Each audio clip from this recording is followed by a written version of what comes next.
Well, the U.S. has secured a framework for a nuclear deal with Iran, as we were just talking about. There are plenty of details that are either still private from the public or have to be worked out in future negotiations. But according to the president, one thing is for sure. Any final deal will include inspections. If Iran cheats, the world will know it. If we see something suspicious, we will inspect it. So this deal is not based on trust. It is based on unprecedented verification.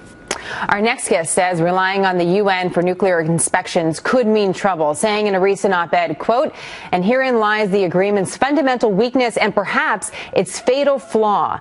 Do we really want to depend on Vladimir Putin? Because Russia will be able to decide what to enforce in any deal and what not to." An interesting perspective from Charles Dilfer. He's a former deputy executive chairman for the UN Special Commission on Iraq. And just so our viewers know, Charles, you yourself were a weapons investigator of sorts. Tell us a little bit about your experience. Well, we've been down this path before, Jen, as you mentioned. In the 1990s, we had extraordinary inspections in Iraq. And with all due respect to the president, he was incorrect in saying that these are the most intrusive inspections ever related to Iran. In Iraq, which had lost a war, we imposed all kinds of inspections. We were able to go anywhere, anytime, bring anything into Iraq, take, pictures, take sensors in. We could interview Iraqis. We could seize documents. We could bring helicopters in. We had U-2 aircraft flying over Iraq. And even with all of that, we were unable to get an unambiguous resolution of Iraq's WMD. Why? Now, applying that to Iran, where it's a very different set of circumstances, you've got a different set of problems. And the inspectors, just one last point on the power of the inspectors. The inspectors depend upon the support of the Security Council. They can do no more and no less than what the Security Council will agree to. And as you know, the Security Council has many people besides the United States, and they've got different interests. So explain that, because that was the quote that we used from your article, is that this would rely essentially on Russia to make sure that the investigations do take place and also that there could be consequences if they don't. How is that the case? Because in the way that the story is being told, it seems like that power would rely in the United States, but it seems, in your opinion, it really lies in the UN.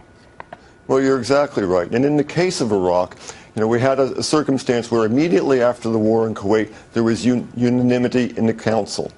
But over time, that unanimity digressed. And Saddam Hussein, we debriefed Saddam after the last war, and we asked him what his strategy and tactics were. Well, he began to work a wedge in the Security Council. And he worked a wedge because Iraq had resources, oil resources, so does Iran. And they worked the wedge by, giving people a stake in his survival. The Russians were dominant in that case. I mean, they were paying off Russians at very senior levels. You may recall, your listeners may recall, something called the UN Oil for Food program. This became a tool for Saddam to allocate oil resources to those who supported him. And the resources went to the president of Russia, foreign ministry of Russia, many other key players. So going forward, why should we assume that this is not going to take place with respect to Iran? I would like to hear what the dialogue is now between Moscow and Tehran, what their thoughts are going forward.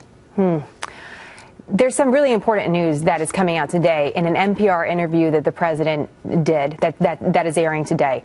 And one of the things that he admits, he concedes in this interview, Charles, is that if the deal does go through and if Iran does suspend, if you will, their program for the next 10 years, that their breakout time could shrink. So their time that they could actually manufacture the bomb could go down, in the president's words, to zero, from what they hope to be a year to zero. The president said, though, at least the world will have a better insight, and I'm paraphrasing him, at least the world will have a better insight into Iran's capabilities because of extensive inspections in the earlier years. So that's how he's rationalizing it. Even though Iran may have zero time to develop the bomb, he still says this is a better deal because we'll know about it.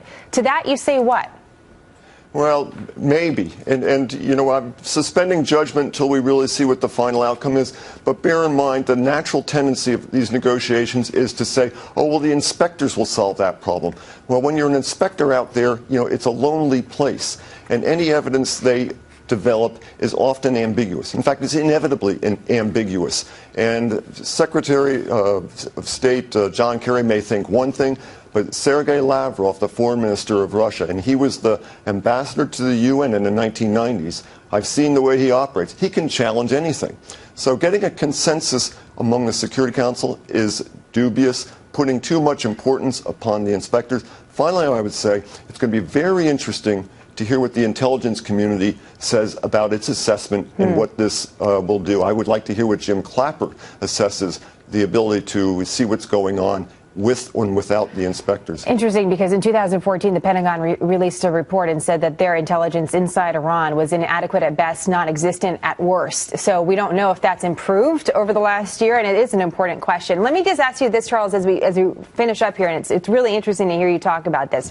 A lot of the conversations we're having about this framework deal are on the best case scenario, right? The best case scenario for the United States. What's the worst case scenario, though? If the framework deal goes through, we do end up having a deal, play out what's the worst case scenario over the next decade. Well, I don't even think it'll take a decade before we see, a trend starting to go in a bad direction.